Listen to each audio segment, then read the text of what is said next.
সুধীমণ্ডলী, আমরা এই মুহূর্তে আসছি সাবেক 7-7 এখানে একটা বিএনপি ডেরা আছে। এখানে আমরা আজকে এখানে এসে দেখি এখানে অনেক নেতার ভিড়। খুলনা 5 আসনের বিএনপির মনোনীত প্রার্থী ধানের শীষের কাণ্ডারি জনাব মোহাম্মদ আলী আসগর লবি সম্পর্কে আমি কিছু বলতে চাই।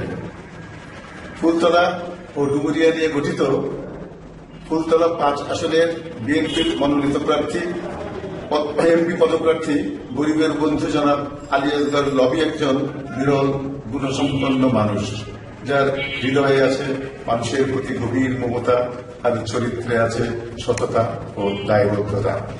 তিনি রাজনীতিকে দেখেন সেবার একটি মাধ্যম হিসেবে, ক্ষমতার প্রদর্শক হিসেবে নয়।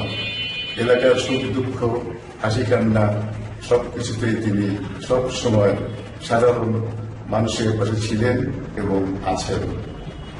দেশনেত্রী বেগম খালেদা জিয়ার শাসনামলে তিনি খুলনা 2 আসনের এমপি হিসেবে দায়িত্ব পালন করেছেন। তখন তিনি মানুষের আস্থা ও ভালোবাসা অর্জন করেছিলেন তার কাজের মাধ্যমে। একসময় তিনি বাংলাদেশ ক্রিকেট বোর্ডের সভাপতির দায়িত্ব পালন করেন। সে দায়িত্ব পালন করে তিনি প্রমাণ করেছেন যে দায়িত্বই দেওয়া হোক না কেন তিনি তা সততা, দক্ষতা ও সুনামের সঙ্গে সম্পন্ন করতে জানেন। সবচেয়ে বড় কথা, দায়িত্বের ভার কখনোই তাকে মানুষের কাছ থেকে দূরে সরাতে পারেনি।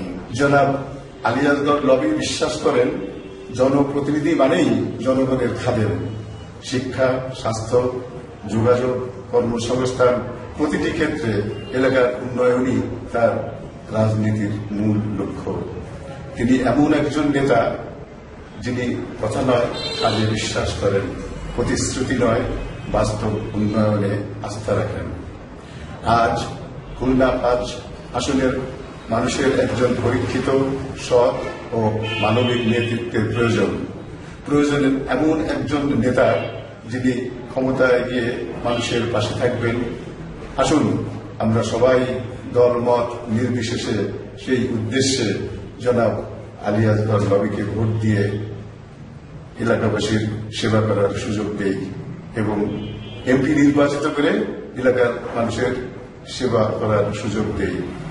আমাদের একটি ভোটই পাবে খুলনা 5 আসনের উন্নয়ন ও মানুষের কল্যাণের পথকে আরো সুদৃঢ় করতে।